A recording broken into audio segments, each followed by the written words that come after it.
Take a look. We've got some of the fuel system, at least some of the hoses removed in that electric sender or fuel pump, if you would. That's been removed. And I started smelling the fuel, and I think the fuel's been in here for probably about 4 years.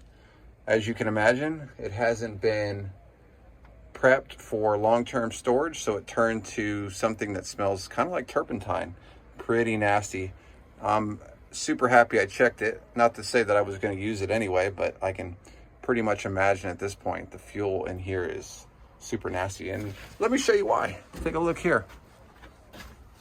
Let's pull that out. I don't know if you can see in there. I may be focusing kind of towards the top, but you can at least see the dark spots. Yeah, that's pretty nasty. And then this guy right here has an extension that goes to the bottom. Well, that fell off and it's just floating in there. Take a look at that. Can you believe that was actually working last time I used this boat a few years ago? Or maybe it wasn't working as well as it was. I don't know, but you can see in there, I ran a piece of plastic with a rag on it to try to clean it for this.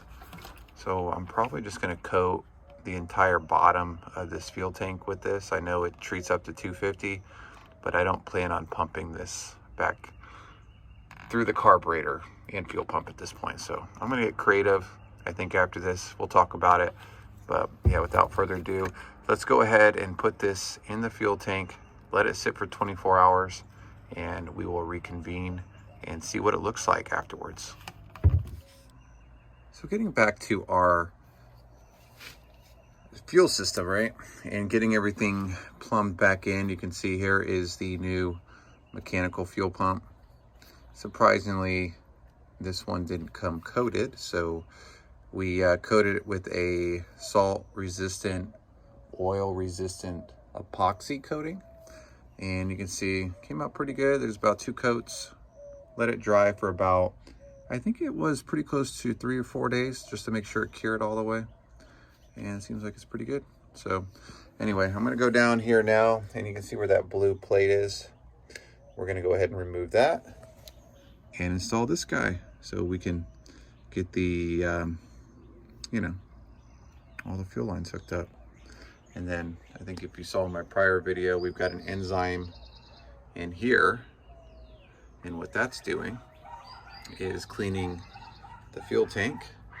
And we've got to do fuel pickup over there. That's coming in because the bottom, I think 4 inches, it ended up coming off. So we're gonna redo that one. And then we've got all new fuel hose and all that fun stuff. So without further ado, let's go ahead and install this guy. I'm kind of excited. Take a look. This is what it looks like completely installed. You can see I've got these E85 hoses. In your setup, you should be using flares that go in here, little adapters. And then typically it's like stainless or steel hose. I'm not exactly sure where the flares and the original pre-bent hoses went. And I wanted to get this thing started sooner rather than later. So what I said is, well, let's put some E85 hose here and connect everything up. We'll test the motor, get it running really well, and then we'll come back before we put this thing permanently on the water. And we'll change all these to flares and all that stuff. But you can see we use brass down here, seal the threads really good. So it's good to go. Water separators hooked up. You can see we've got our inline filter and our new sending unit. And let's go around here real quick. There's our new pickup. We recently replaced that, and then these are all still good. I checked them out.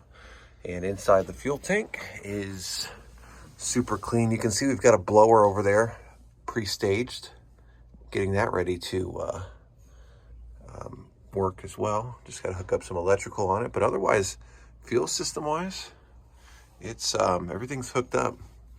So yeah, I'm super excited about the setup. Probably from here, we're going to move on to a little bit more electrical, as you saw earlier. And then we also need to hook up that fuel sender up there to the gauges and make sure that's working. So otherwise, we're moving right along. Hope you liked the video, as always. Installing this fuel pump was super interesting. So anyway, we'll catch you on the next episode. As always, hit that subscribe button, like the video, and we'll catch you next episode, everybody. Take it easy. Have a good one.